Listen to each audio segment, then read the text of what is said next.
So this is part two of lesson one, the emotional body. Need to start announcing that. Okay. So I'll go back in and let them take off.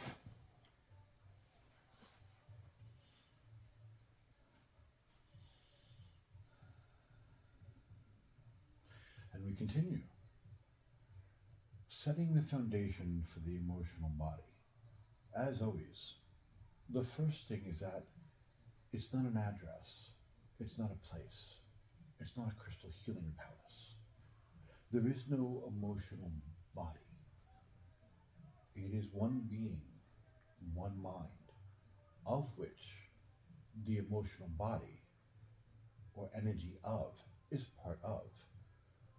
For example, we could say your spleen. Certainly, there is a location that is called spleen. You can point to it within the body. If it is malfunctioning, it affects the rest of the body. However, for a vital organ, you cannot just remove it, it is part of the body. And understanding the body, you must understand the whole in order to understand the complete picture, not just the one aspect. Although there are times medically where you learn about the one aspect and how it relates to the health of the whole. Does that make sense so far? Yes. And so our point in this instruction is so that it's not talked about where there are several books about the importance of the emotional body as a actual location. It is an aspect of the whole. However, in these conversations, we are going to discuss it in specific as an individual, as a separate part of the mind. And we wanted to make that clear so it does not get more self importance Okay. Okay. It's than is necessary. it's an educational tool if we're gonna dissect it and look at it as an aspect and. Correct. Mhm. Now, we wish such descriptors were not necessary, but at this point, for level of understanding within this world, it is necessary. We look forward to the point in time that it is not necessary. So we begin. The emotional body. We have said before previously that emotions can't tell time. So, for example, putting this into a simple premise that is easily understandable and can be grasped. If an individual, for example, had an experience with a spider that terrified it when they were younger,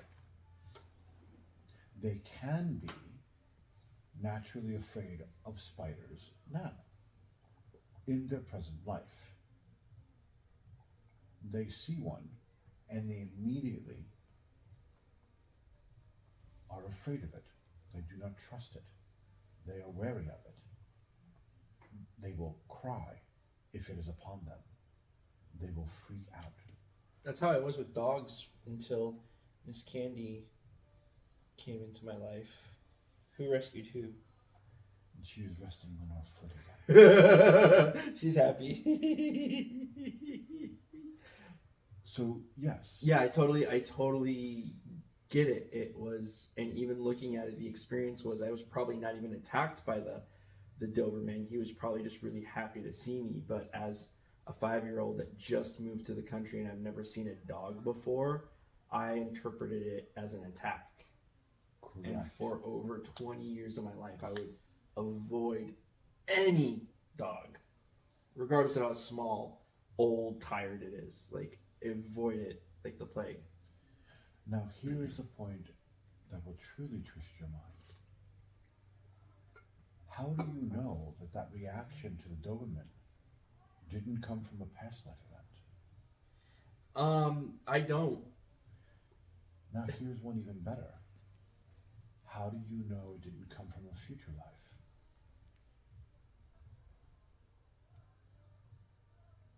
Does it matter? No, it does not.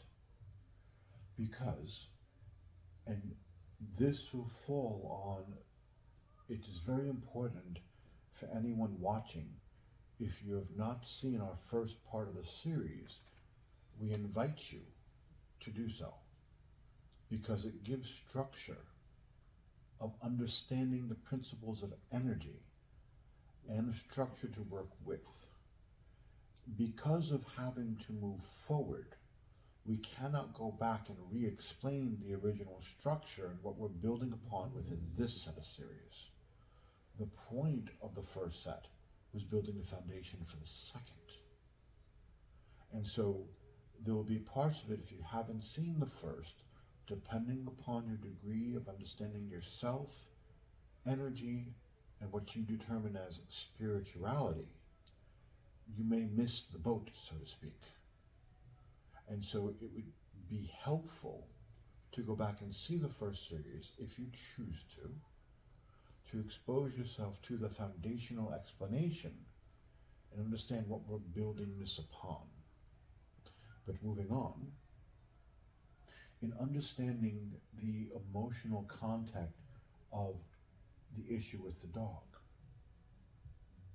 So, was it a past life? Was it a future life? Or was it a current life? Understanding the basics and principles of energy.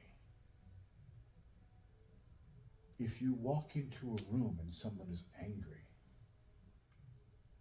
and they're not giving any physical signs of it, they're not throwing things across the room, their face muscles, if you're observant, will be seen because of the tautness, the thin lips, the set eyes. And you know, subconsciously is the signs of anger. But let's say that they're turned the other way and doing a task, but yet you can feel it, you're reacting to it when you walk into a room. Have you ever had such an experience? Oh yeah. I'm not upset. Okay. Yes. Yes. Our son is known for that. And it's not just with him; it's with a lot of people. I think it's as you get to know, it's like, ooh. Now, our point in bringing up the reality of that, and you may not take it for granted anymore, but other people do. What did you just agree to? What do you mean? You can feel the anger in a room as something palatable. Take responsibility for that. Are you saying that you're able to pick up the energy of anger without seeing physical proof of it? Is that what you just said? Mm-hmm. But before these courses, is that something you would have intellectually taken responsibility for? No, probably not. Well, why would you want to seem crazy? Because I have to maintain that mannequin of the scientists. Of course. And I think also part of it is like from the first set of lessons, like again, this isn't anti-science. I'm a scientist by heart, even in approaching spiritual studies very scientifically. The science really only tells you so much. I recommend people read Popper or Kuhn for philosophy of science. Science only tells you about the material world based on five senses and observations. But when it comes to this kind of stuff, there's a little more to it. So what I'm saying is, as part of maintaining the mannequin of a scientist, I would never agree to that. But then realizing, hey, there's a lot more to reality than just the five senses, and my having denied that statement that I would have agreed to being able to sense emotions, the emotional energy in a room would mostly actually be based off of the need to maintain that mannequin of a scientist. But fact of the matter is, I can't lie to myself about it. Exactly. Yeah. And look again at how far you've come. Now, when you encounter someone that would deny that, you would instantly look at them like they are crazy. Now, crazy is a judgment, no doubt. But yet, it also shapes the lens and perception of reality. What you call normal. And within that, there's been a miraculous shift. But our point, beyond bringing that to your attention, Thank you for that. our point to you is that energy has motion because the premise of it is clear. The science of it is clear. You walk into a room and it's filled with it, you can sense it. And whether it's a quick flash of awareness of it and a quick reaction to it, in other words, a planned defense, if then, and you go on with your life, or whether you actually stop a moment to perceive the anger, to pick up on the who, what, where, why, and when of it, which you like to call being psychic, the point in reality is that there still is a medium that you are working within. When you say pick up on the who, what, when, where, and why, and what was the first thing you said? You said you can come in. You said something and then pick up on the who, what, Which when, you where, why. may pick up on it in a quick flash, Mm-hmm. and then plan your reaction to it, if then, and go on with your day. So when you're saying that, that's when you're using. So I pick up on the energy. I step into the room, and I can be like, oh, this person is upset. I can either acknowledge, okay, he or she's upset, and go on with my day, or like he or she's upset. Oh fuck, did I mess this up? Or like I start using my thoughts and emotions to fill in the blanks as to why they are upset.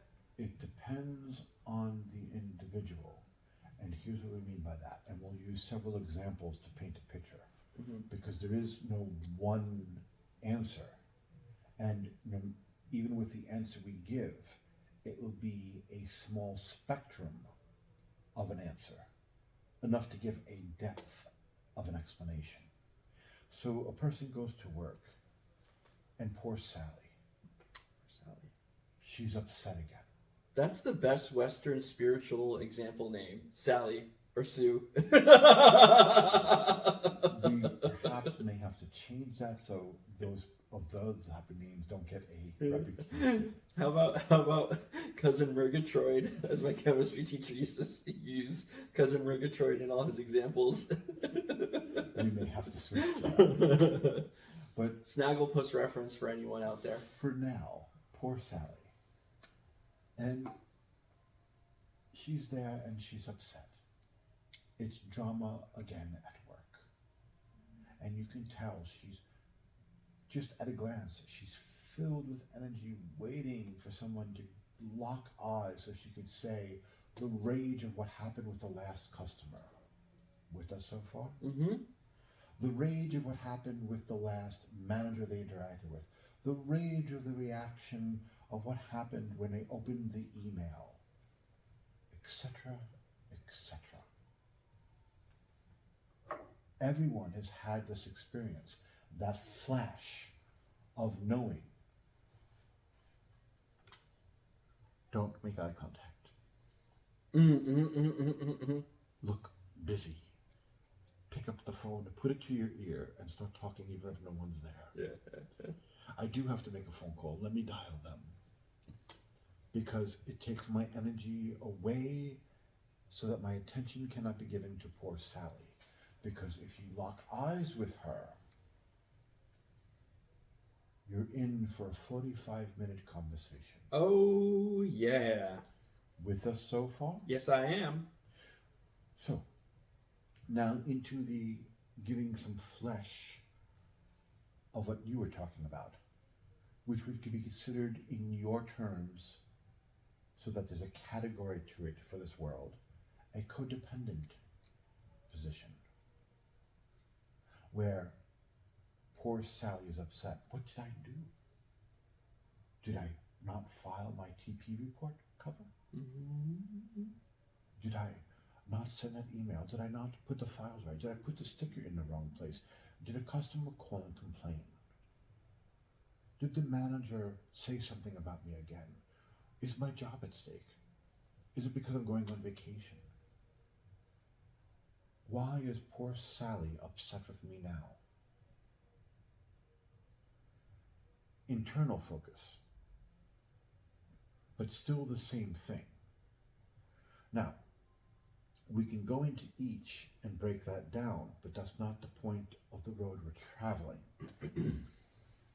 What is important to make clear, concrete, and reality is that even the most unaware person that, as our son would say it, would claim they are as psychic as a doorknob, would have that momentary flash reaction, get on with your life. Whether that was to avoid attention / eye contact with poor Sally, or whether it be to go down the rabbit hole of self-beating, of self-doubt, of how it's all your fault. It's still an acknowledgement, a reaction, and get on with your day. And perhaps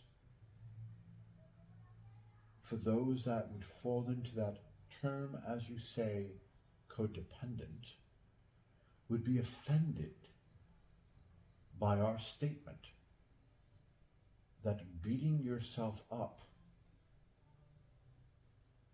over someone else being angry should be called a normal part of your day.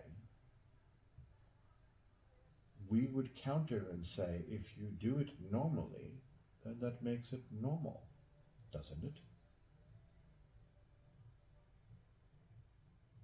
And perhaps there's many terms that would be applied to you that you don't like because of that. The terms are not the issue. The terms is what you object to your mannequin being called, your societal image being called. The actual issue is what you choose as normal and don't even question. That is the true offense. Because you take a light that God created, a spark of creation, and you whip it all day long. You torture it as normal and think nothing about it.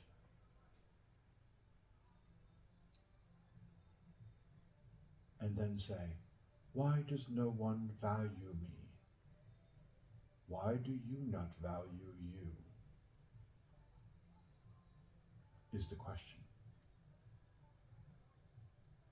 Why is that normal? And why is that okay to you? But we digress. The point of the examples is, once again, that even those that would claim they are as psychic as a doorknob has some sort of awareness of energy, of it being in the room with no words, that there is a sense of reality to what we say, a reality that we are okay, that you said you don't understand, we would agree with you. Your understanding of energy is as complex as a child's understanding of street and traffic.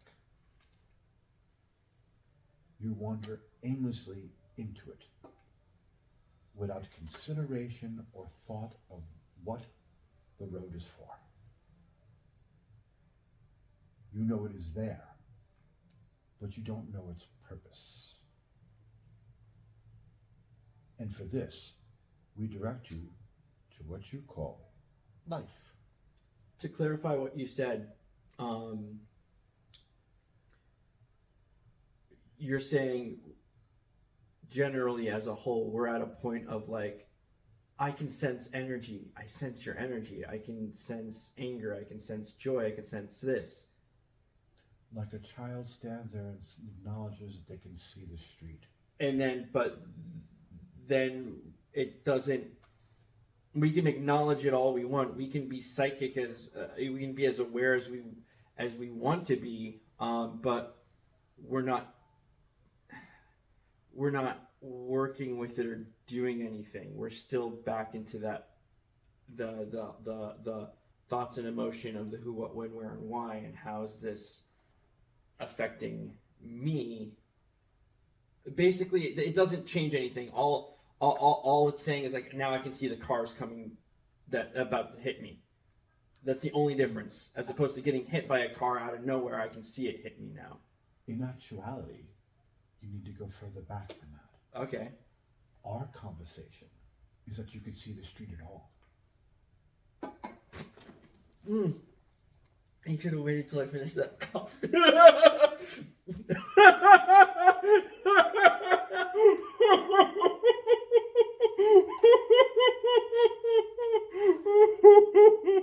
we lie? Oh, it's funny. It's like I want to be offended, but it's like, no, you're like, yeah. Our entire premise of the conversation is proving so far that the street is real, that you can see it. Oh no. That's We haven't even gotten into its purpose yet. okay. Just that the street actually exists and that it's something real.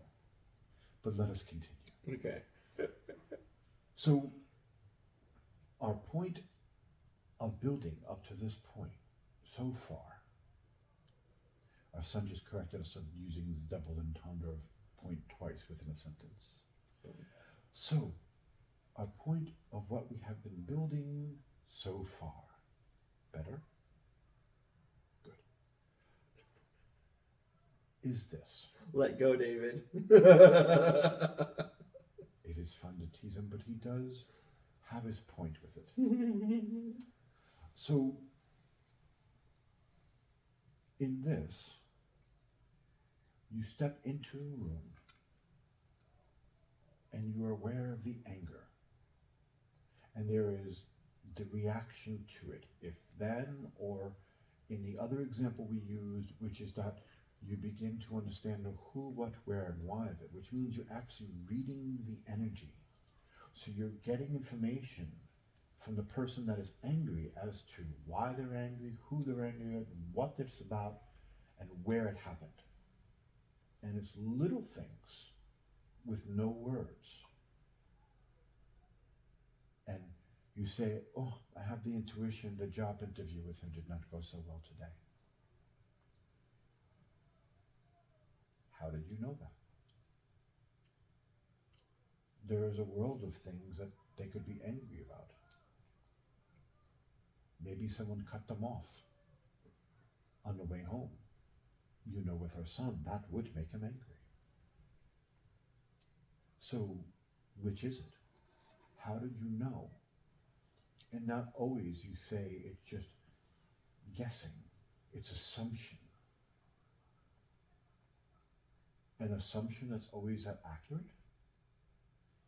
Probability running that's always that accurate?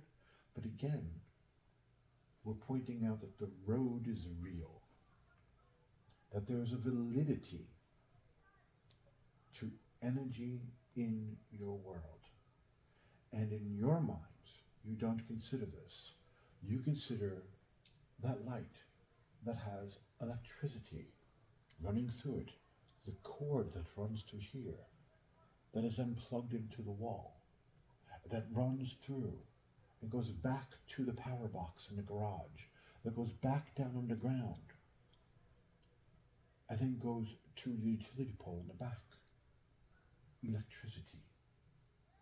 Energy that runs. Energy that could be measured with the right machine. When you go near it, it picks it up. It reacts to it. You are fine talking about such energies, but even with that, you don't even consciously acknowledge it. You simply click the button and it works, but give it no thought. But it is energy running through your house. Energy running through your environment that follows certain rules. One such rule: never stick a fork in a power socket. It conducts metal. If a wire is frayed, stop using it. It is no longer safe. And as our son will learn, if a parrot is on the loose, put it up. Because there's a teething toy. So within all of these, we speak of energy. And it is fine to consider and speak of the light as energy, is it not? Mm-hmm. We can pull out books, we can have an intellectual conversation. This is acceptable. But then we talk about the energy of emotions. And now we're talking crazy. Are we not? Mm-hmm. Casually within this world. If we were to speak about emotions having energy with the same normalcy as we speak of that lamp, would the room become uncomfortable? Yeah. So again, we point out the validity to the world listening. We are here to prove to you the road is real, not its purpose. And we have been teaching you that the road is real for how many generations? And there are many that will say, that is offensive, that hurts my feelings. So be hurt, be offended. Tune out, don't listen. It doesn't change the reality of what we say. Generations, we have been sending the message that there is a road. And very few have looked up and said, I wonder what its purpose is.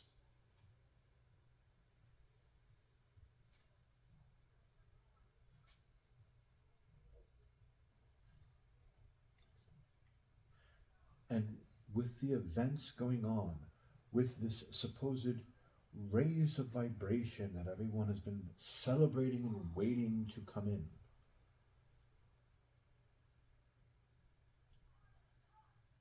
creates a very particular situation. What happens when things start manifesting out of the woodwork that's been nothing but energy and now turning physical because of the rays of vibration to a host of beings that are still debating whether or not the road is real? And there's a train coming, and the tracks are not as you perceive them. You don't know if you're playing in a driveway, on the railroad tracks, or in main traffic. Because when energy becomes manifest, all the rules change. Have you been feeling like things are not playing by the rules in life anymore? We wonder if there is a connection. You brought. Oh, sorry. Go ahead. I was gonna say you brought. It was funny because wanted to ask you about this, and you brought it up. But there's the first session you brought up this new energy, and even when the forest brought up like we don't have, there's no time left, but there's this new energy coming up in the first session, and you said you were talking throughout it about the group mind of those who either are deciding to move with it and those who are rejecting it. And you bring it up now. I think it would be appropriate to ask, like, is this new energy an energy of hate and fear, or is it this age of Aquarius where everyone's talking about the ascension energy, the energy of love and blah blah blah, or is it just a rising of vibration, so whatever the fuck is here is just getting amplified? Is that appropriate to ask right now? It is appropriate. Let us clarify. Okay. The answer is yes. Okay. I figured it would be something like that. So breaking that down for the home viewers. But like, I think more specifically, like, what are people? There's people that are moving with it and people that are rejecting it. What is it that they're rejecting? Pause. Mm-hmm. Let us get to the first part. Okay. And we'll keep it short and sweet because we've already given this answer in the first series of lessons. And then we'll circle back to that. Mm-hmm. Remind us to make sure we don't drift. Mm-hmm. So, first part. Yes. Because it's understanding energy. If you mix hydrogen and oxygen of certain points, what will you get? You can get water, you can get hydrogen peroxide, you can get hydroxyl, but water. Correct.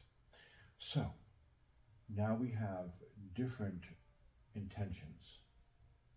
We have the supposed energy of Aquarius, whatever you want to call it. The fifth dimensional energy. The energy of God. The energy of the Big Bang. Whatever you want to call it, it does not care. Its qualities, however, are assured, which is that it vibrates at a very different rate than the energy currently you are within. And keeping it on simple terms without going too deep into it, because that would be a science book within itself. Mm-hmm. Speaking in astrological terms, you are okay with the planets being in certain positions, which create certain gravitational effects, which then, according to the Earth being the placement where you are on Earth, being the center of the focus of that placement, you have certain effects not only currently occurring, but occurred within that body, that being, that energy when you came in, when you chose life. Which is an interesting aspect of when they say that begins. Because you are currently having that debate on the planet. So is astrological charts done by the moment of inception, which is, as our son would say, the McNasty Burger event in the bedroom? Or is it when they pop out? Because if you're going to debate that and say that it occurs before that point, then shouldn't the astrological charts also move according to when the doorway was opened and not when it came out of the physical doorway? Yeah. There's a lot. There's a lot that goes behind that debate, but and in that sense, we are being trolls. A bit of a troll with the conservative astrologers that are out there that will find this information, and look forward to seeing our son say years from now, say a curse word and see someone arguing that, and wonder. But our point is that astrologically, everyone can accept that, at least those that believe and have studied the influences to see a pattern. But yet, taking that a step further, it still is as simple as believing that the earth is the center of the universe and everything revolves around it. And the advancement of humanity to then realize that it revolves around the sun and that there are other galaxies that revolve around each other and other universes that revolve around each other, and that the universe is larger than they perceive, which is an interesting point that is humanity's consciousness is now degrading to Earth being flat again. An interesting point. But there is other dimensions, states of existence, and there is the expression that it is all happening now. Within now means this same space, energy. What keeps your dimension in focus is that it vibrates within a certain range. Like hitting a tuning fork, that's a D. Ding. God set that in motion. And we with it set it in motion. And that vibration has been ringing out since. There are other vibrations. There are other states of being. Just like on a piano, there are other chords. There are other notes. There is a harmony within the universe, one that works and push and pulls on each other, making things move. Energy in motion. And so dimensionally, one drifts through the other. And when you are drifting through one that has a higher note, if you will, a higher frequency, a higher energy of experience, it raises the vibration of the other, while the other lowers the vibration of the higher one. An exchange occurs, a duality of this and of that, an effect, a push-pull, as with the planets. And so currently, you are going through a higher vibration. So that is the explanation of understanding that. The age of Aquarius. It's also the end in the Buddhist tombs of the Kali Yuga, the Dark Age, the place of unenlightenment. Can you say that one more time? Kali Yuga. Kali. K-A-L-I. New word. Y-U-G-A. Kali Yuga. Dark. And you can Google that to look up its meaning. That's awesome. Yeah, thank you. And it was known during the Kali Yuga that spirituality would not be well received. In fact, it would be just the opposite. And that the minds within that time period would not be advanced, would be very physical oriented, into things, would easily spill the truths of God onto the floor and step on them in their quest of things, trinkets, and balls.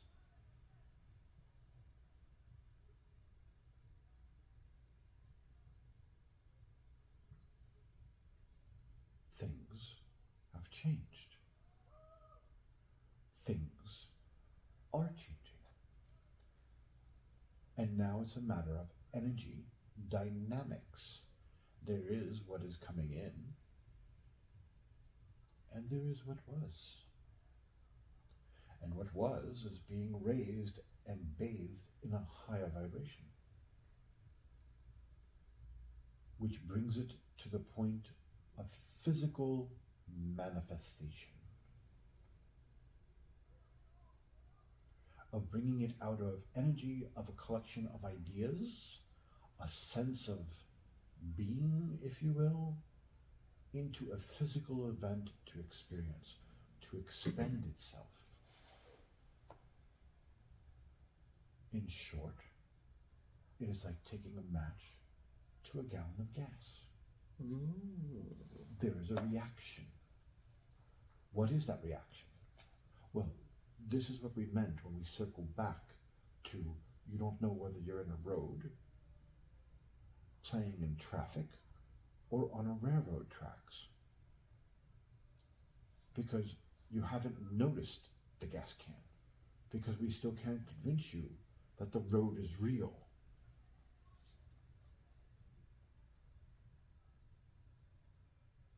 But here comes the match.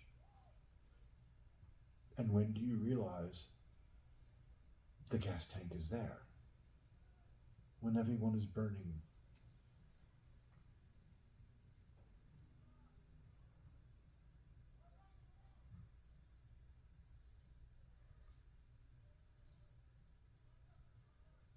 Then you realize I was playing in the road because something traveled on it.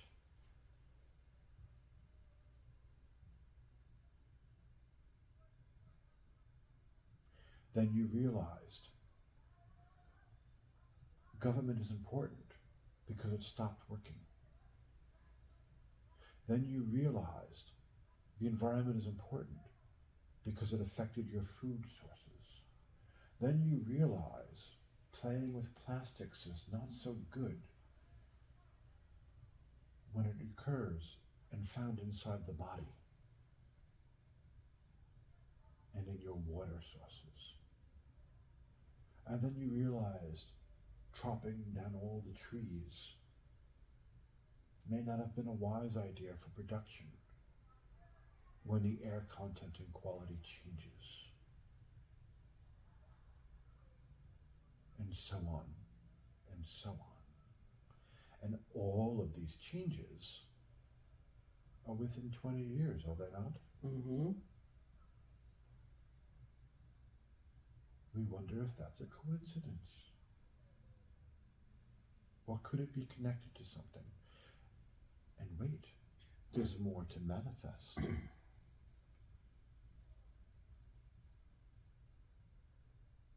It's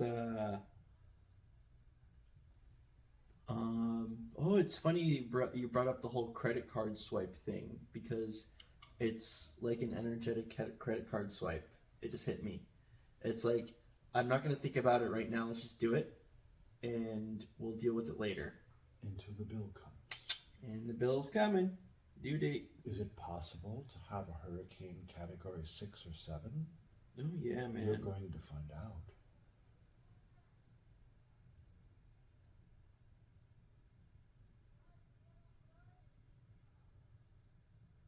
And so these things said can easily be said, it's being said to make me afraid.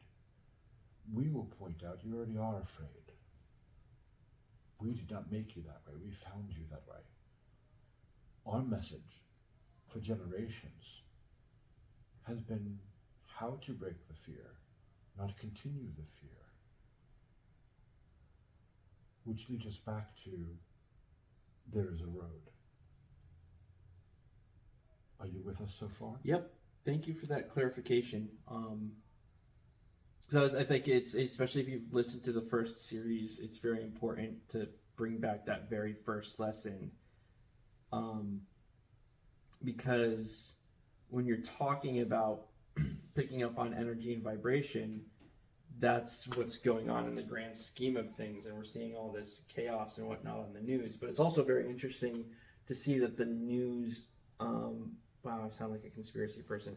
But news and social media and everything is only focusing on the what's wrong, the drama, what gets us to react, you know? A turning point has been reached for your planet,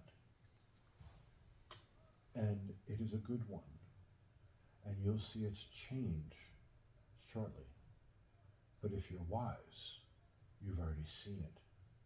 And the change is that drama to get attention no longer works. There is a dissatisfaction, a distaste. It's funny because I've been sharing some shows with David, and I don't know what his thoughts are, but there's like, I'll mention some names, but like Midnight Diner, Terrace House,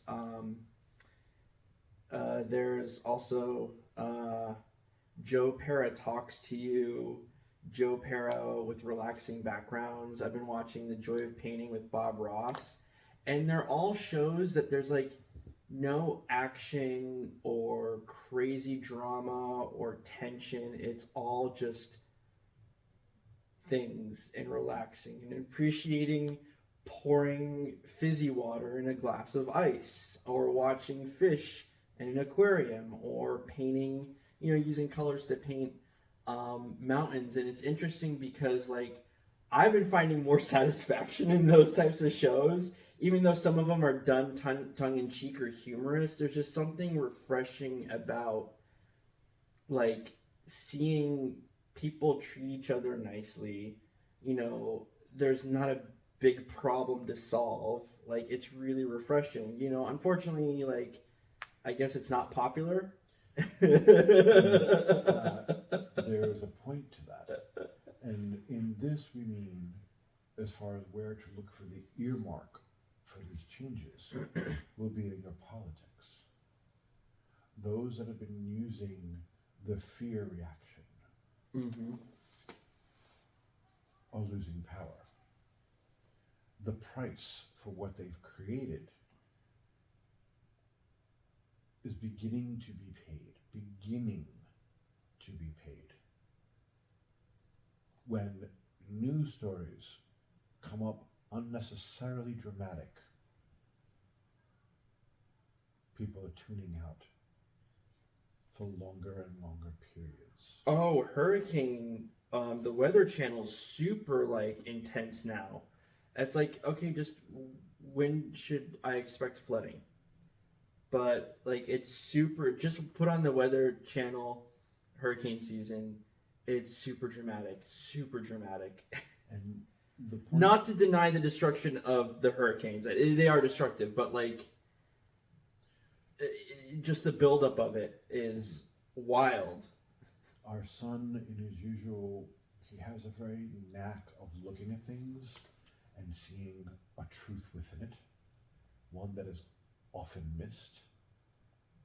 As he so aptly put, you can't really pay attention to the hurricane report until a couple of days before it hits.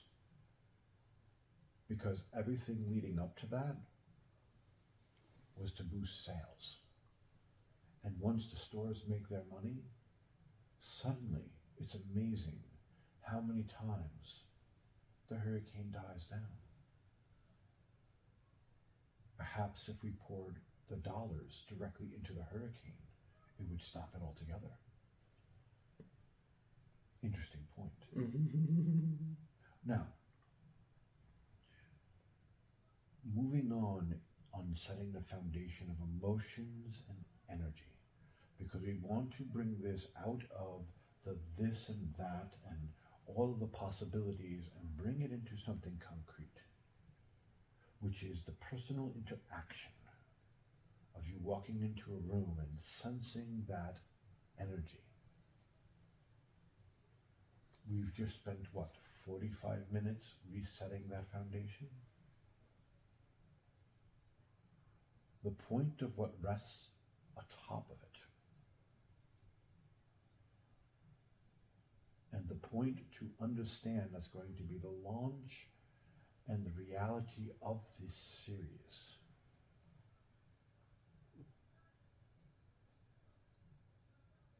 The blade that we are presenting you to cut through the illusions of what you call or think as emotions is that in order for you have to walk into the room and sensed the energy, reacted to the energy at all, means that there was a medium to travel within. In other words, the person who was angry was projecting it. How far does that energy travel? If I walk over to a tuning fork and strike a D, ding,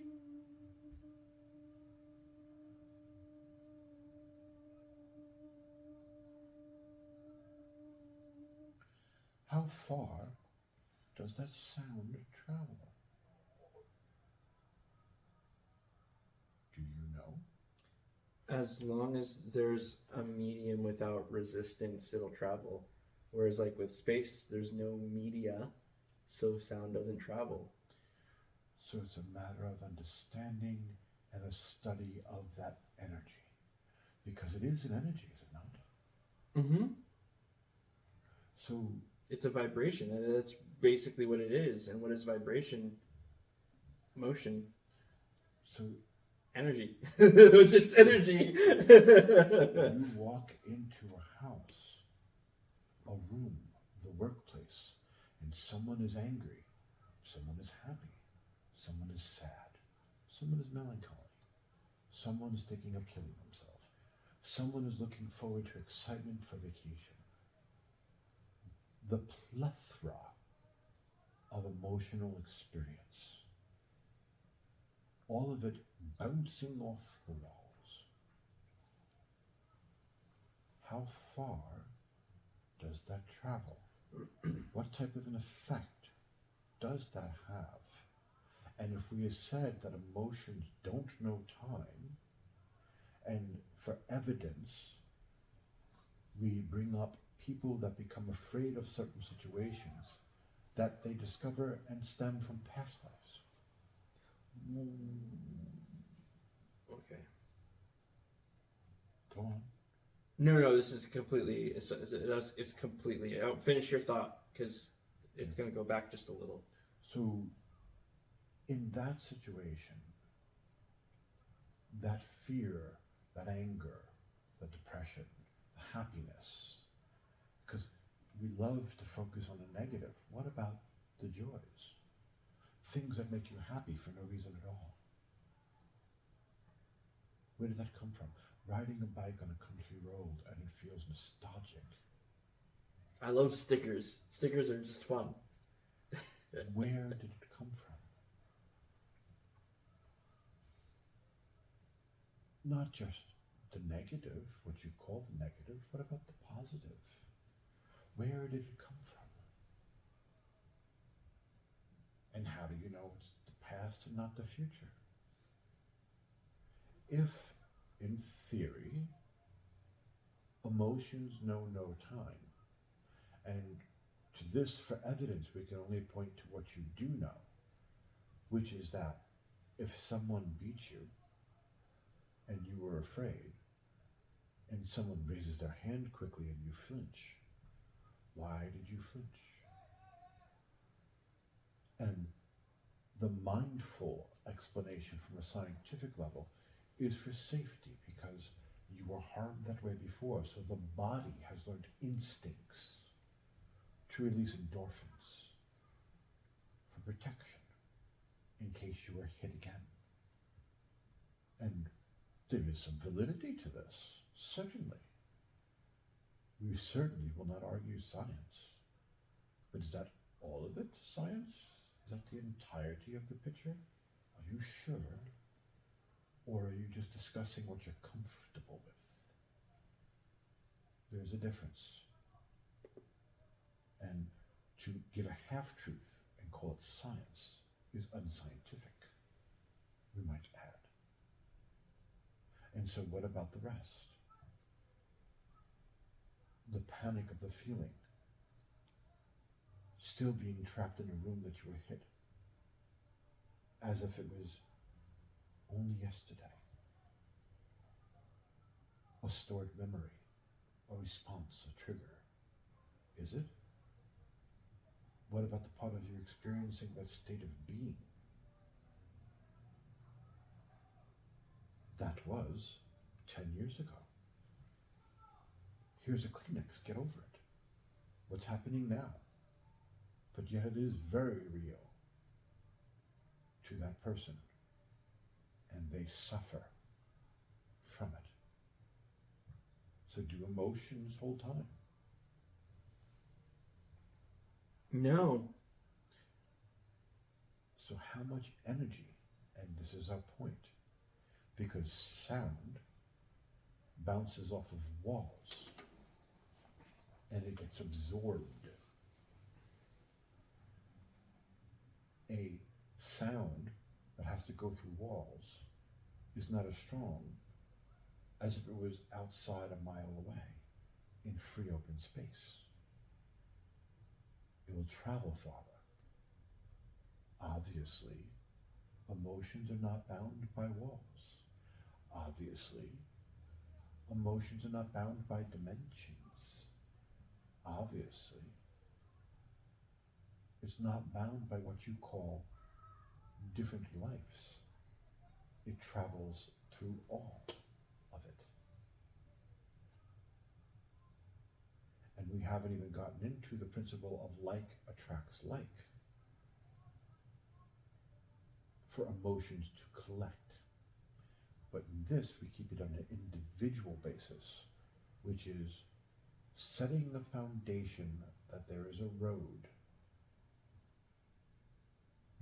In order for you, our premise, something for you to consider until we meet next.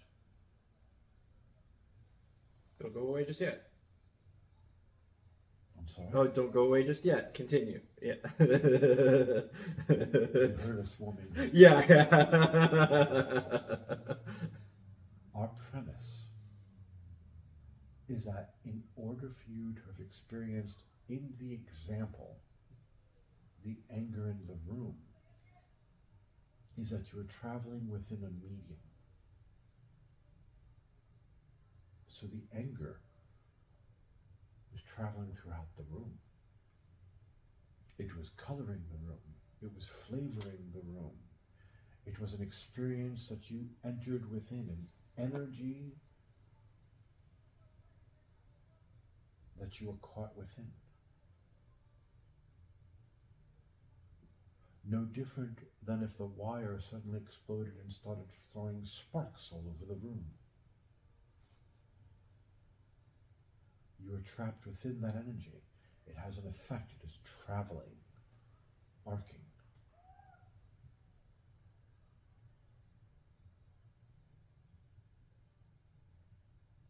And that will be the premise and foundation of these lessons, is not looking at the place of the emotional body like a crystal healing palace that you will travel to and come back safely. In that sense, it is time to mature and grow up. The premise is understanding yourself as energy beings and the cause and effects of how you live it. To what end? So you can take responsibility for it. So you have the information you need to not take a fork and stick it into the power socket. This is awesome.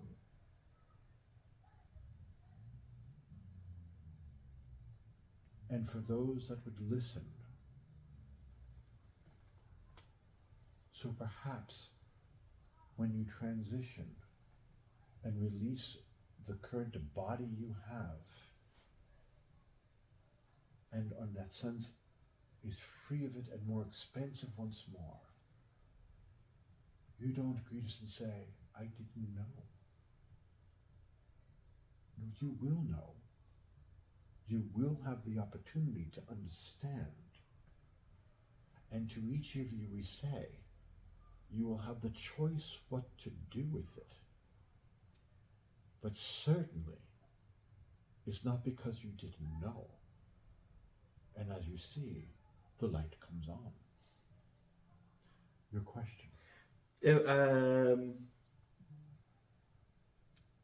Traveling onto a medium, as we were talking, it hit me. That's still considering aspects of like space and physical things. Like I was saying, you were intoning the D.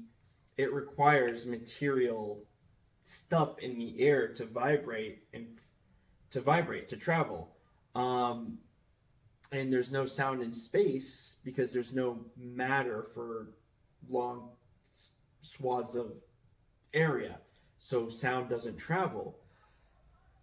When it comes to emotions,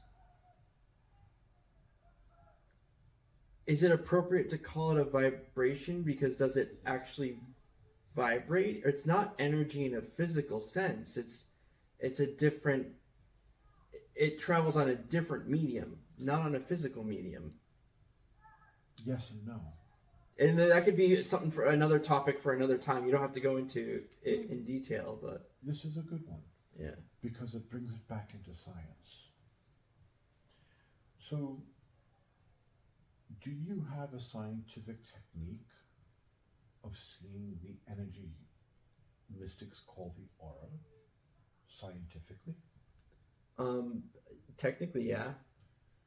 And again, the road, technically, we kind of think there's a road over there, but we won't actually say it. We won't say it. We won't publish it. But look in neuroscience, y'all. So there is a technique to measure it, and based on their studies of this unofficial science, because we want to remain proper in public and not be considered crazy. Well, yes, there's no money in it, unless it's a psychic fair going on. Would you like to see your aura? So our point is that based on the person's emotional state of being and physical well-being, the aura will react and contract and expand. So is it physical? There's a physical effect. Correct.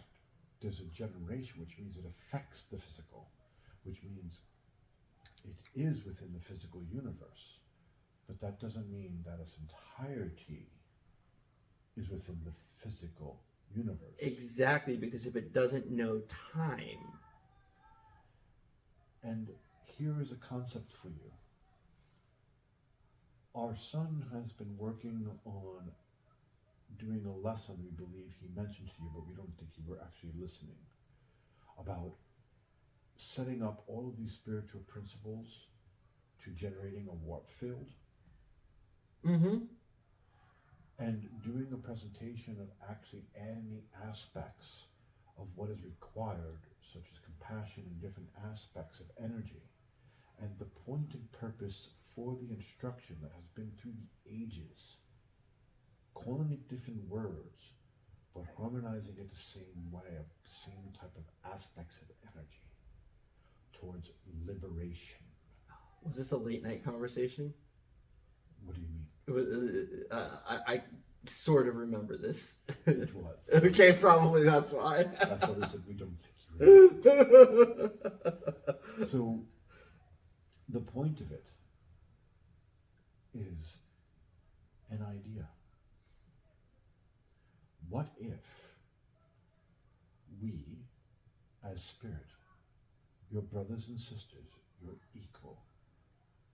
The only difference is how you perceive yourself and us. What if, for generations, we've been given the same lessons over and over and over again Some of them have equated into religious teachings that have turned into dogmatic approaches. Some of them have been spiritual only on top of the mountaintop will you be taught them. Highly treasured, valuable secret yogas.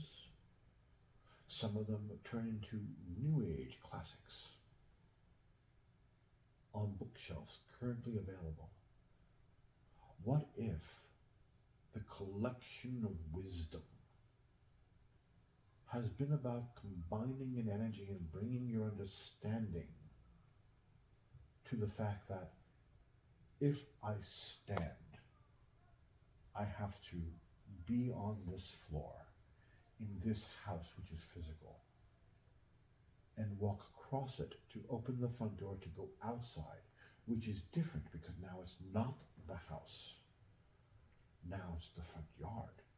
But we continue walking and get past the front yard and out of the driveway we begin walking away from the house. And now we're on the road. And now we're a block away. Now we're a neighborhood away. Now we're a town away. Now we're a county away. Now we're a state away. Are you with us so far? All of it is different, but all of it is connected. And now we walk through the sky and continue walking out of the atmosphere and walk away from the planet. And we walk to Jupiter, another planet. And we continue walking and we get to Neptune, a different planet. And we continue walking and we're in a new galaxy. And we're exploring those planets, which is also different. What medium did we travel through to get through all of that? Because all of that is connected. And in your mind, it is not. All of it is separate. There's a continuous... There is an energy that flows through all of it, that keeps it all in existence. Some call it God, some call it that which is, some call it the unnameable, some call it the accident. It doesn't matter. It is. It is. All of it is connected. And all of it has a frequency. What if what we've been teaching you for generations of different aspects of spirituality, the compassion, the forgiving, the loving, the extending, is keying into a frequency, the awareness of the higher self, the door between one reality and another dissolving, and what is behind the door becomes apparent to what is standing in front of the door. The person seeing through the keyhole turns around and looks back through to see what is looking at the keyhole. The perceiver and the perceived become one in union. What if it creates a harmony and a frequency of mind? That the mind becomes aware of the energy of that which exists in everything. What would it matter if we travel to the next county, if we're still within God and connected to that energy? Because we carry the frequency to harmonize with it. Yeah. What happens to a tuning fork when one gets hit and another is near? It starts vibrating like the tuning fork that was struck. And the two notes begin harmonizing. Harmonizing to what? What is the medium all travels within? And emotions. You walk in and become aware of the anger. There is a medium you are traveling within. What medium was the emotions and the perceiver of the emotions traveling within for it to have traveled through connecting? What is connecting all of it? And what if this continued conversation of this stupid road that you won't believe exists is nothing more than emulating the frequency to become aware of that which travels through everything? What would fear be? What would you have to be afraid of? What would it matter where you go or what you are? Because no matter what it is, and because you are perceiving it, you are. It doesn't change. The yin and the yang find itself, and the relationship is revealed. Push, pull, ebb, flow. This, that. It is. And our peace to you.